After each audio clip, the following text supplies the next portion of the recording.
लेके अपने मुहाने में मिलने तक भारत में ही बहती है। ठीक है, कुछ एक लंबी दूरी है बांग्लादेश में बहती है, लेकिन जब तक भागीरथी तो भागीरथी बहेंगे तब तक भारत में ही रहेंगे। ठीक है, तो भारत के अंदर सबसे लंबा अपवाह क्षेत्र स्थापित करने वाली नदी कौन सी हो गई? गंगा नदी। ठीक है, और इसीलिए आपका क्वेश्चन अगर रहे कि हिमालय से निकलने वाली सबसे लंबी नदी कौन सी है, तो उत्तर रहेगा ब्रह्मपुत्र। ठीक है, लेकिन हिमालय से निकलने वाली भारत की सबसे लंबी नदी कौन सी है, तब आपका उत्तर रहेगा गंगा। तो ये गंगा जो है वो अपने जन्म से ही, मतलब जहां से उसका ओरिजिन है, उद्गम से ही गंगा नदी नहीं रहती है।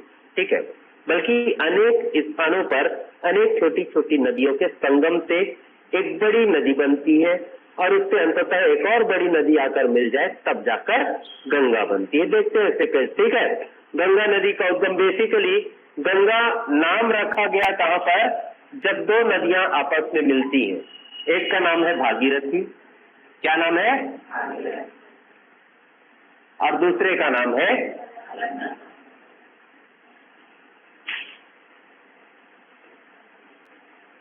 अलकनंदा। ठीक है, अलकनंदा और भागीरथी जिस स्थान पर मिलेंगे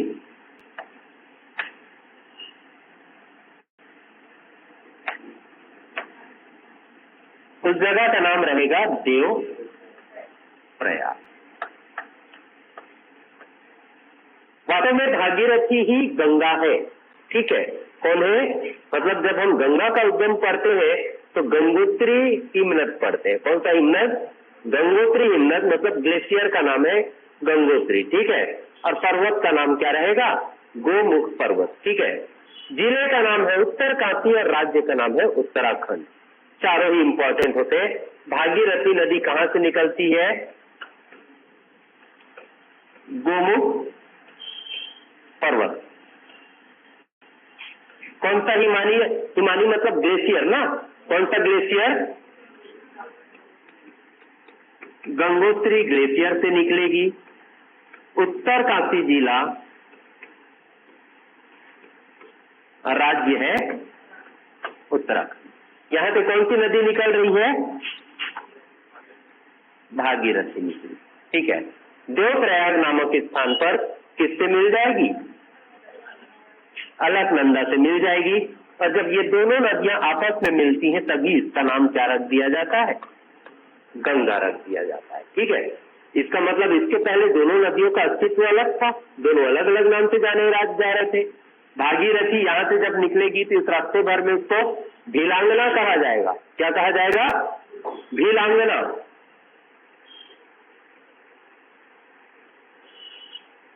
और अलकनंदा की तो बात ही अलग है। ठीक है, अलकनंदा की बात अलग इसलिए कि अलकनंदा अकेले अलकनंदा नहीं है। जैसे भागीरथी और अलकनंदा मिलकर गंगा बन रहे हैं, वैसे ही ऊपर में आप जाएंगे, एक स्थान है बद्रीनाथ। कौन सा स्थान? बद्रीनाथ। यहां पर दो नदियां मिलती हैं।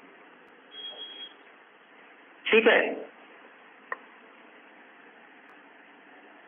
एक का नाम है विष्णु गंगा। वास्तव में मुख्य धारा देखिए, अलकनंदा की दो शीर्ष धाराएं हैं, दो टॉप स्ट्रीम्स है। कौन कौन सा? एक का नाम है विष्णु गंगा और दूसरे का नाम है धौली गंगा। ठीक है, विष्णु गंगा ही वह है नदी। अगर आपसे पूछा जाए कि अलकनंदा का उद्गम कहाँ है, तो हम क्या बताते हैं? अलकनंदा कौन से ग्लेशियर से निकलता है? सतोपंथ ग्लेशियर से। कौन से ग्लेशियर से? सतोपंथ हिमानी। ठीक है, हिमानी का नाम क्या है? सतोपंथ है। ठीक है, तो वास्तव में सतोपंथ हिमानी से कौन निकल रहा है? विष्णु गंगा निकल रहा है। ठीक है, तो विष्णु गंगा कहां से निकला? लिखवाऊंगा अभी, आप लोग चाहो तो फ्लो चार्ट को बनाते चलो, पर पैराग्राफ भी पर्टिकुलर लिखवाऊंगा, पूरा एक एक चीज याद कराऊंगा। ठीक है, चलिए, तो सतोपंथ हिमानी से क्या निकला? विष्णु गंगा। और ज्योतिमठ से क्या निकलेगा? धौली गंगा।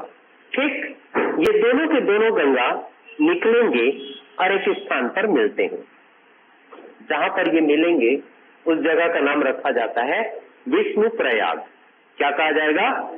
विष्णु प्रयाग।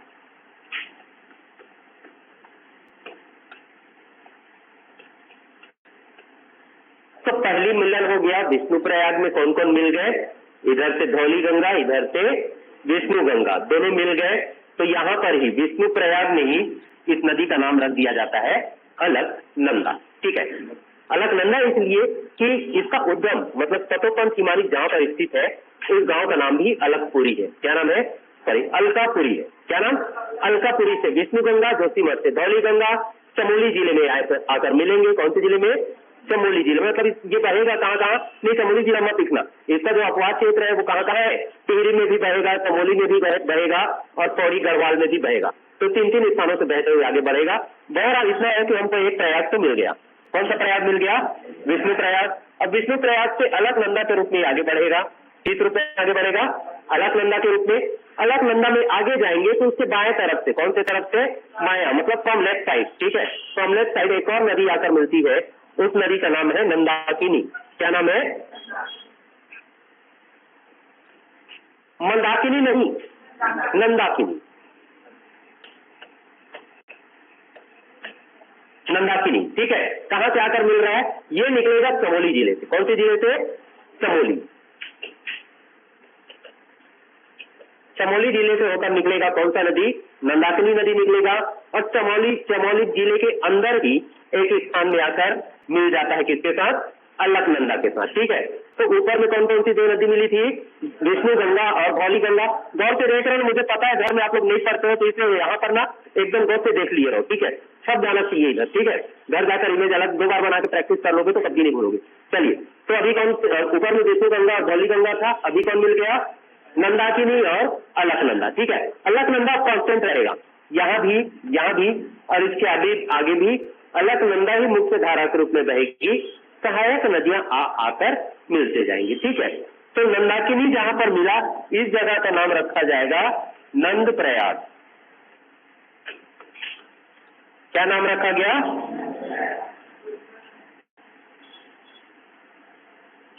सेम प्लेस, चमोली जिले के ही अंदर से नंदाकिनी के ठीक दक्षिण में एक और छोटी सी नदी निकलती है जिसका नाम क्या रखा गया?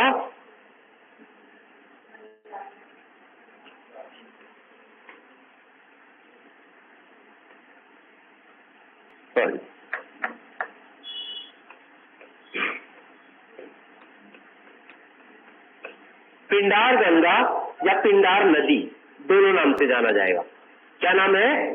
पिंडार गंगा या पिंडार नदी। या अब जिला कौन सा रहेगा?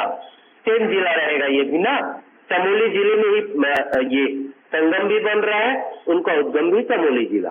पिंडार नदी आकर फिर मिलती ही किसमें? कौन सी नदी में?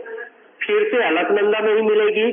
और इन दोनों का संगम मतलब Pindar plus Alaknanda is equal to Karnaprayag. ठीक है, तो एक और प्रयाग बन गया। अब अलकनंदा और मोटी हो गई।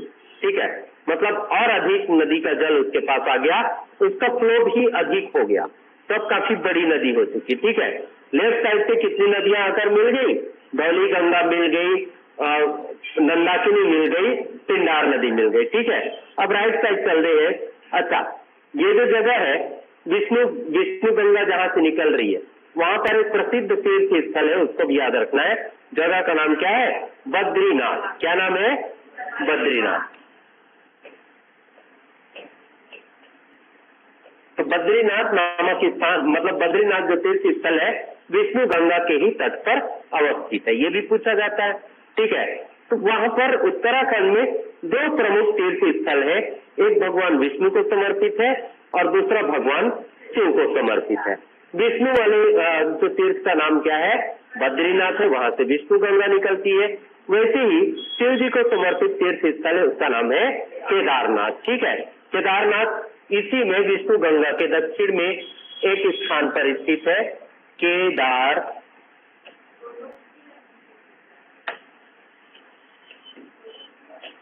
हाँ जी, नहीं अलग अलग है। ठीक है, केदारनाथ का जिक्र ही इसलिए हुआ है कि यहाँ से एक और नदी निकालनी है। ठीक है, चलिए तो बद्रीनाथ के दक्षिण पश्चिम में एक स्थान पर उत्तराखंड में ही स्थित है प्रसिद्ध तीर्थ स्थल केदारनाथ। केदारनाथ के तट से ही, अब केदारनाथ के किनारे से ही एक अन्य महत्वपूर्ण नदी का उद्गम होता है जिसका नाम है, ओह माय गॉड, मंदाकिनी। क्या नाम है?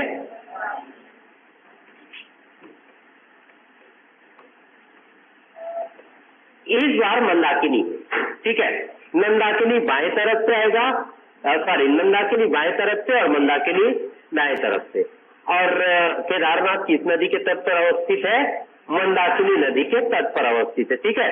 तो मंदाकिनी नदी निकलेगी केदारनाथ के तट से और फिर अलकनंदा में आकर मिल जाएगी। इस स्थान का नाम रखा जाएगा रुद्रप्रयाग,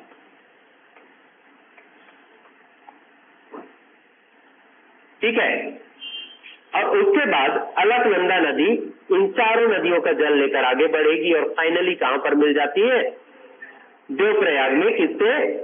भागीरथी से जाकर मिल जाती है। और इस प्रकार अलकनंदा और भागीरथी का संगम ही क्या कहलाएगा? गंगा नदी कहलाएगा, ठीक है। तो हमारे पास टोटल कितने प्रयाग हो गए? कितने प्रयाग हो गए? कौन कौन से? विष्णु प्रयाग, नंद प्रयाग, कर्ण प्रयाग, रुद्र प्रयाग और अंततः देव प्रयाग। एग्जाम में क्वेश्चन पूछा गया था कि निम्न में से कौन सा एक पंच प्रयाग का हिस्सा नहीं है, ठीक है। 3 प्रयाग यहाँ से रहेंगे और एक नाम रहेगा प्रयाग, केवल प्रयाग, जहां पर गंगा और यमुना एक होती है इलाहाबाद में, ठीक है। तो उसका नाम केवल प्रयाग है और इसमें देव है, रुद्र है, कर्ण है, नंद है और विष्णु है। तो इन पांचों को मिलाकर क्या कहा जाएगा? पंच प्रयाग कहा जाएगा।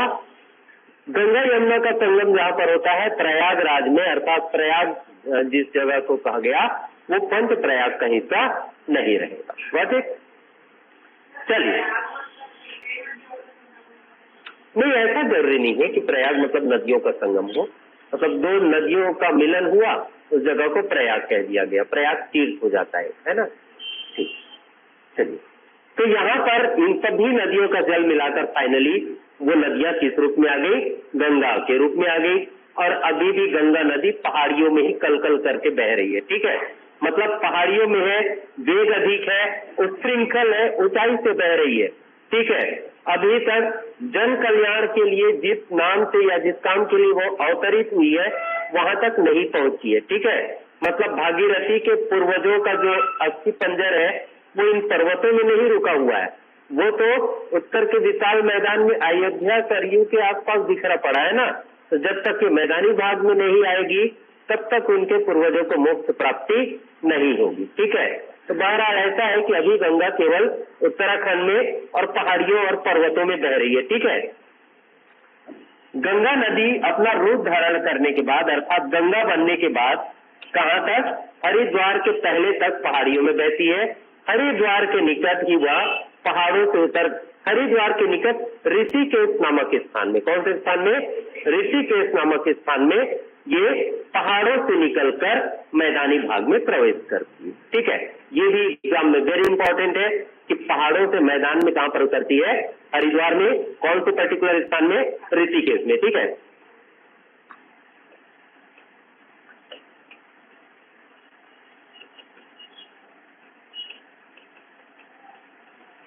तो अब गंगा मैदान में उतर आई है, ठीक है। अब गंगा जब तक मैदान में बहेगी सबसे लंबी दूरी तक ये बहती है कहां पर? उत्तर प्रदेश में बहेगी, ठीक है। तो सर्वाधिक लंबी दूरी कहां पर वो तय करती है? उत्तर प्रदेश में तय करती है। अब इस बीच में जहां तक वो बह रही है मतलब लगभग 2000 किलोमीटर तो वो मैदान में प्रवाहित होगी, बहेगी। उस समय तक इसकी अनेक सहायक नदियां आकर इसमें मिलते जाती है। कुछ उत्तर से भी आकर मिलेंगी और कुछ दक्षिण से भी आकर मिलती है। उत्तर से आकर मिलने वाली नदियों की संख्या ज्यादा है और स्पेशली ये नदियां निकल कर आती है कहां से? बृहद हिमालय और उसके दक्षिण के पठारों से, ठीक है। तो मेरा क्वेश्चन है आप लोगों से कि which place is known as the water tower of Ganga? Ganga का जल मीनार या गंगा का वाटर टावर किस स्थान को कहा जाता है?